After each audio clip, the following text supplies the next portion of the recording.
Assalamu alaikum. My name is Dr. Ahmed Raza Khan, and finally coming on to the next lecture in the Viva examination series. And this lecture consists of the very difficult questions that only A grade students can answer. And let's see. To begin with, the very first question that is important in this section is, what is the medico-legal significance of lucid interval in both forensic medicine and toxicology? Now, as far as the forensic medicine is concerned, it is either a temporary improvement in the patient's condition. Now, this part is covered in the forensic medicine aspect of it, that the condition of the patient is improving, but it improves temporarily, and there are bouts and periods of sanity, like in case of a person who is suffering from insanity, or there is an apparent phase of recovery. Like in case of differential diagnosis, as far as forensic medicine is concerned, number one point is there is epidural hematoma. Now, this epidural hematoma is very, very notorious, and it can, by and large, lead to death in more than 90% of the cases. There is a high fatality rate in epidural hematoma.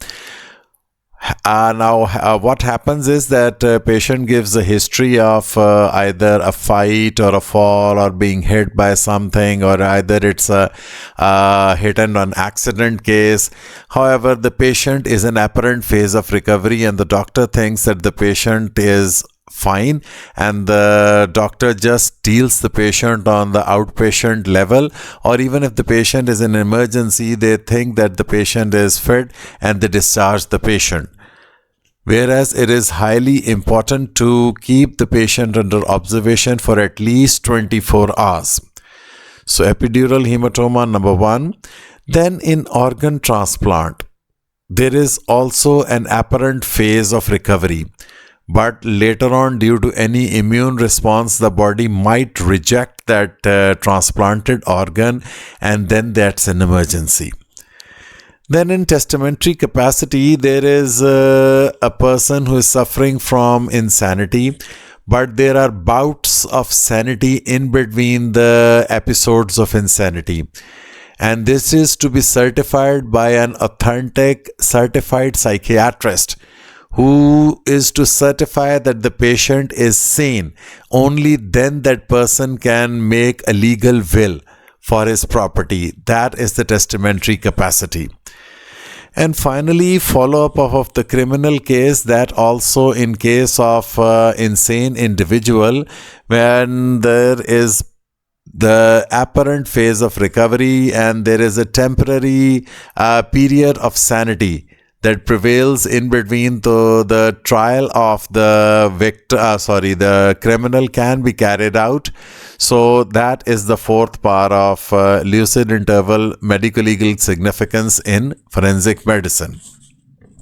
Coming on to toxicology part of it, especially number one, the paracetamol acetaminophen poisoning. The patient takes high doses of acetaminophen, which overloads the recovery system of the liver, and it cannot handle that much of overdose, and it goes into centrilobular necrosis.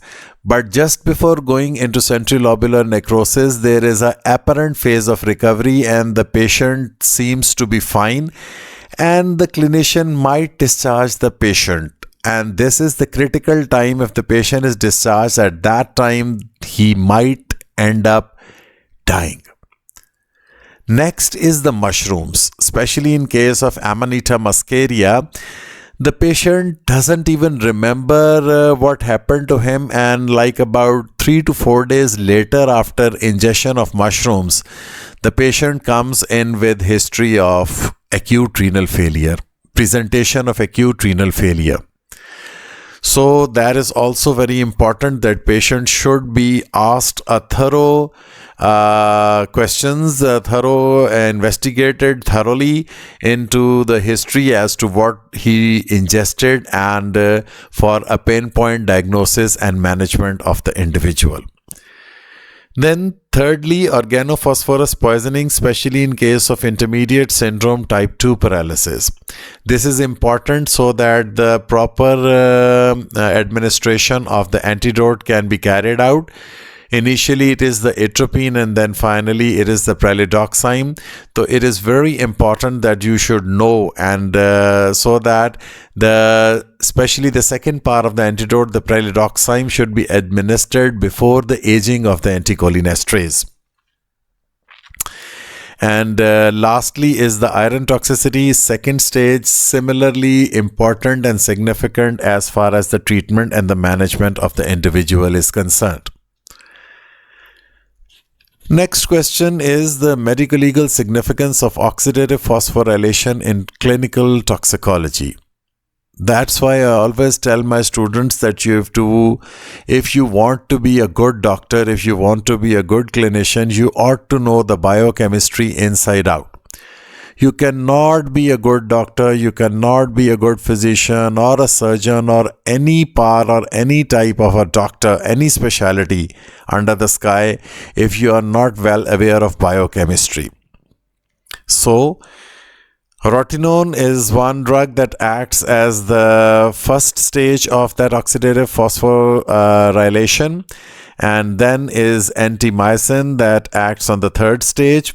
And finally, as far as the toxicology parameters are concerned, the phosphine gas in the aluminium phosphide tablets and the cyanide gas and carbon monoxide gas, they act at the cytochrome level, and hence that is the part that is being disrupted, damaged and hindered and hampered, and leading to the disruption of the oxidative phosphorylation at the level of cytochrome oxidase. And finally, the salicylate or the aspirin, they act as an uncoupling agent at the level of ATP synthase. Next question was, what is sledgehammer slaughterhouse effect? This happens in hydrogen sulfide gas poisoning. There is loss of consciousness quickly after inhalation of hydrogen sulfide, sometimes only after 1 or 2 breaths.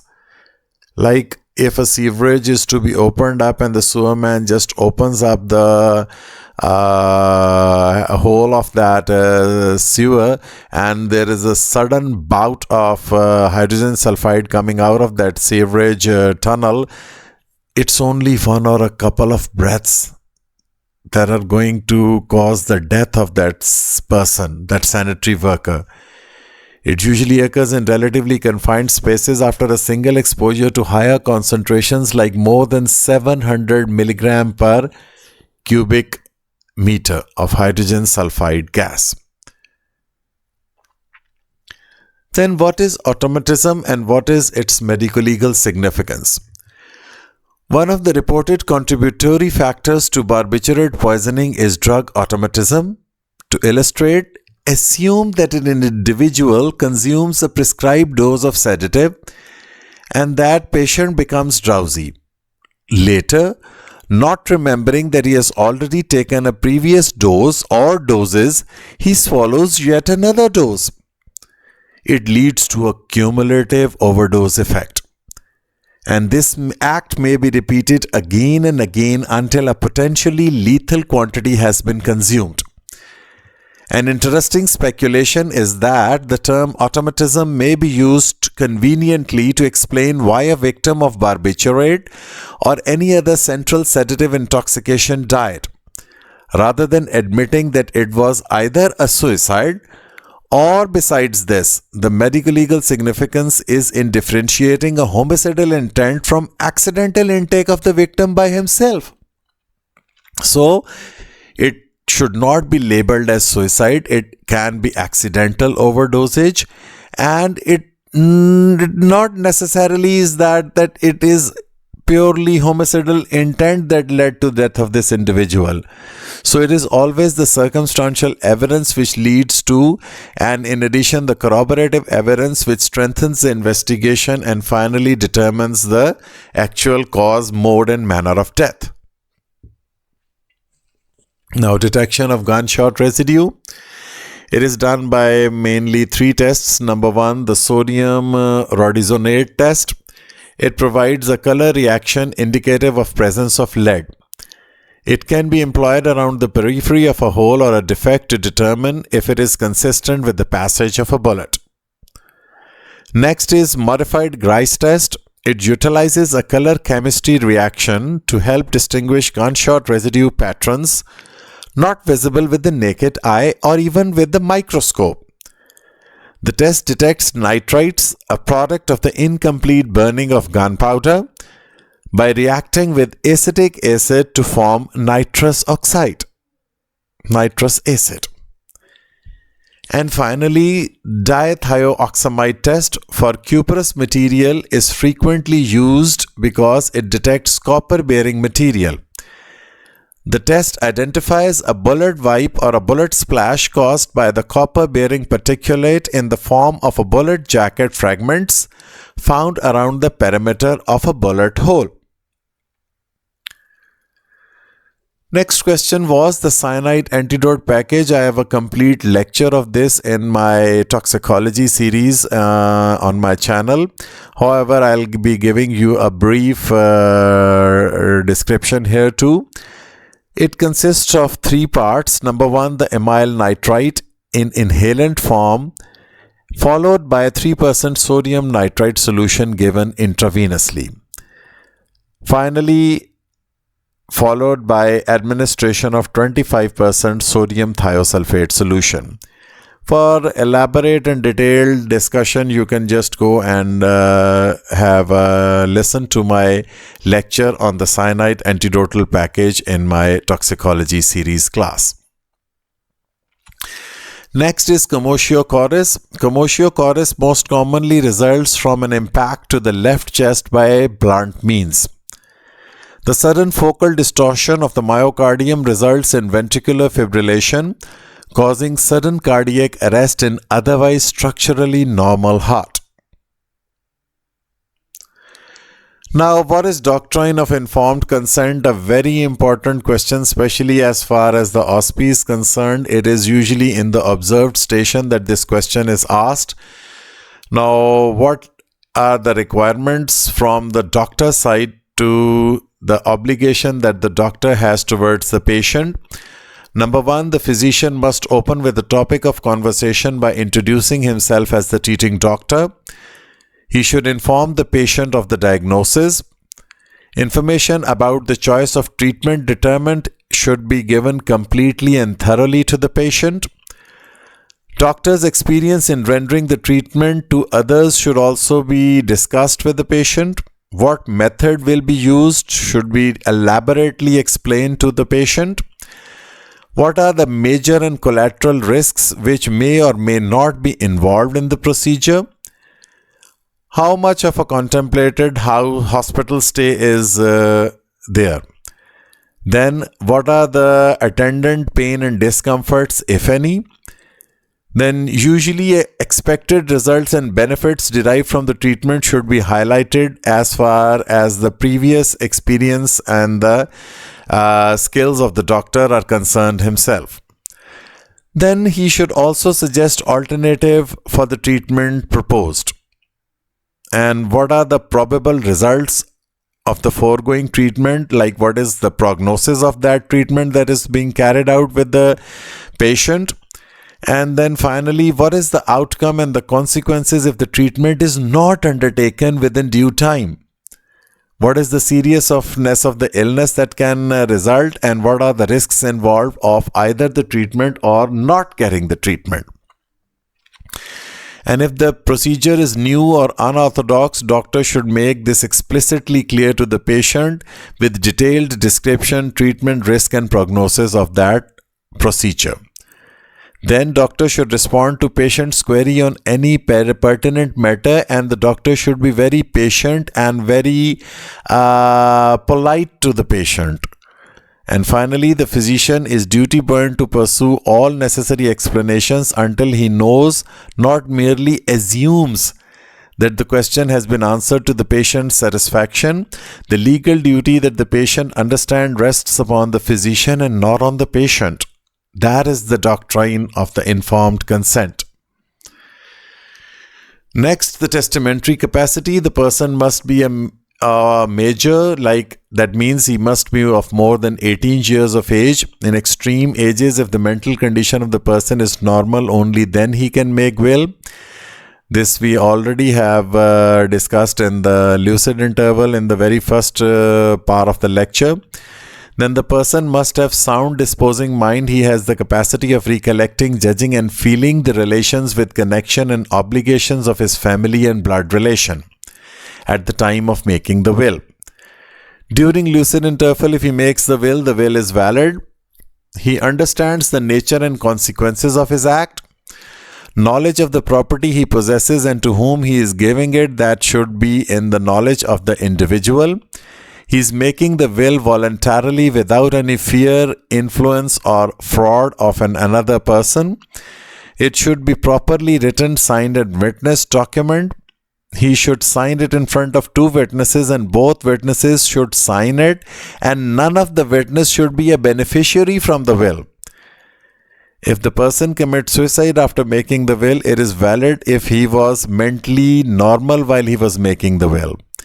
And a civil court may invalidate the will if it suspects that the person was not of the sound disposing mind at the time when he was making the will. Now, very, very, very important part of the clinical toxicology. As far as the management is concerned, this is the most important part of forensic medicine and toxicology, the differential diagnosis of a pinpoint pupil. As far as the toxicological analysis is concerned, there are 4 points that are to be differentiated. Either number 1, it is opioid, heroin or barbiturate poisoning. And you ought to know this, as the antidote for this is very specific and it's naloxone. Then benzodiazepine overdose is to be dealt with flumazenil antidote. And then in case of organophosphorus poisoning, the pupils are again pinpoint, and for that you initially give atropine, and if the pupils respond by dilatation, then further atropinization is carried out, followed by pralidoxime. And then chronic alcoholism also results in this pinpoint pupils, which is to be elucidated by McEwan sign. And what is McEwan sign? You can go to my lecture of alcohol in the toxicology series on my channel. Then this is to be differentially diagnosed by use of any medication, like as if a patient is on any antihypertensive drug, like he has the history of intake of clonidine or tetrahydrolazine. So this might result in pinpoint pupil. Then pilocarpine eye drops also can result in pinpoint pupil. It's not necessary that the above mentioned 4 toxicological scenarios are there. And then finally, the clinical scenarios that might result in pinpoint pupil are Horner's syndrome, pontine hemorrhage of cerebrovascular accident, neurocephalus, anterior uveitis, and head injury. What is res ipsa liquidator? Res ipsa liquidator is a Latin phrase that means that the things speak for themselves. It means that while the plaintiff typically have to prove that the defendant acted with a negligent state of mind through res ipsa liquidator, if the plaintiff puts forth certain circumstantial facts, it becomes at the defendant burden to prove that he or she was not negligent. Now what happens, for example, if a patient is operated upon for gallbladder stones, and some either cotton swab or some instrument are left in the abdomen, and after a couple of months back, the patient comes back with the same presenting complaint of pain in the right hypochondrium, and when then he is opened up and either a cotton swab that was left negligently behind in the abdomen or some instrument, that is the res ipsa liquidator. things speak for themselves. What is Valentia Norfin injuria? Valentia Norfin injuria, it means to a willing person injury is not done. It means it's a common law doctrine which states that if someone willingly places himself in a position where harm might result, knowingly that some degree of harm might result, they are not able to bring a claim against the other party in the tort. Remember the common law torts in which there is a breach of duty on the part of the defendant, that he caused some damages to the plaintiff in accordance with the breach of duty. But here it is exactly opposite to that. The individual is consenting to a procedure himself, and if knowingly that it might result in some damages and it eventually results in a damage, that person or individual cannot press charges against the treating doctor. That is Valentia non-fit injuria, that is the voluntary assumption of the risk.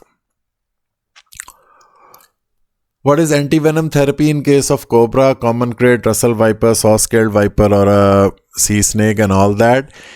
Either it's a specific antivenom that is prepared by hyperimmunizing the horse against the venom of a specific snake, but usually it is a polyvalent antivenom that is prepared by hyperimmunizing horses against the venom of all these four common snakes, that is cobra, common krait, Russell viper and saw-scaled viper. The therapy is done as follows. 1/3 of the total dose, that is 60 milliliter in the adults, is given subcutaneously or around the bite, and the 1/3 is given intramuscularly, and the remaining 1/3 is given intravenously. The intravenous dose can be repeated anytime if the patient collapses, or every 6 hours till the symptoms disappear. And a detailed lecture of snakes and the poisonous and the non-poisonous snakes, all that is given in my snakes lecture series on the toxicology section playlist in my channel. What is aging of cholinesterase? Aging of acetylcholinesterase occur within minutes to hours more readily of organophosphorus compounds which contain tertiary alkoxy group. During this process, organophosphorus compounds, they lose alkyl as well as the alkoxy groups, which resultantly strengthens the phosphorylated complex. This makes acetylcholinesterase resistance to reactivation by pralidoxime. Now, what is a standard drink? That is, a 350 ml of a beer is equivalent to about 250 ml of malt liquor, which is equivalent to 150 ml of table wine, which is finally equivalent to almost 44 ml of distilled spirits, that is gin, rum, tequila, vodka and whiskey. Breath analyzer mechanics. The blood to breath ratio can vary between 1500 to 3000 to 1. This means that 1 milliliter of blood has 2100 times more ethanol than 1 milliliter of air from the lungs. All this is explained in very detail on again the lecture series of alcohol in my toxicology section. You can go and have a detailed listening to all those points at that part of the toxicology playlist. Then similarly, that important question is the duration of detection of alcohol in breath, blood, urine and keratine tissue. Blood samples can be analyzed using gas chromatography. Ethyl glucuronide test is utilized for detectable ethanol. It's a catabolic product found in urine, blood, nail and hair. So blood analytics reveal ethanol ranging from 6 to 12 hours. Breath analyzer can quantify alveolar ethanol up to 24 hours. In urine, the ethyl glucuronide byproduct can be traced within 3 to 5 days. And finally, in keratinized tissue like nail and hair, it can be traced up to 90 days. Difference between the phosphine and phosgene gas. Aluminium phosphide reacts with acidic media, hydrochloric acid of the stomach, and releases phosphine gas. This is rapidly absorbed from the gastrointestinal tract by simple diffusion. The phosphine gas is a protoplasmic poison interfering with the enzyme and protein synthesis. In studies, it has been shown to cause non-competitive inhibition of cytochrome oxidase of mitochondria. In comparison to phosgene gas, which is a war gas, it is an organic chemical compound. It's a colorless gas. In low concentration, its odor resembles that of freshly cut hay or grass. Phosgene gas is valued industrial building block, especially for the production of precursors of polyurethanes and polycarbonate plastics. It's a very poisonous gas and was used as a chemical weapon during World War I, where it was responsible for the death of about 85,000 soldiers. What is metallization? The metallic traces in electric marks is known as metallization. When current is passing from a metal conductor, there occurs electrolysis, due to which the metal ions are deposited in the skin and subcutaneous tissues at the point of entry. These metal ions combine with tissue anions and form metal salts. The metallization, when gross, may be visible to naked eye, such as bright green imprint seen due to copper wire. This can also be detected by chemical, histological, histochemical, or spectroscopic examinations. Finally, this was the last slide, so stay tuned for more secrets, and here I would advise you to and also encourage you to ask questions. If any of those 222 questions in the Viva series, if you were unable to answer, then just please ask and I'll provide you for the remaining answers on your request. And now stay tuned in for the detailed slide explanatory lecture of the OSPI slides. Thank you.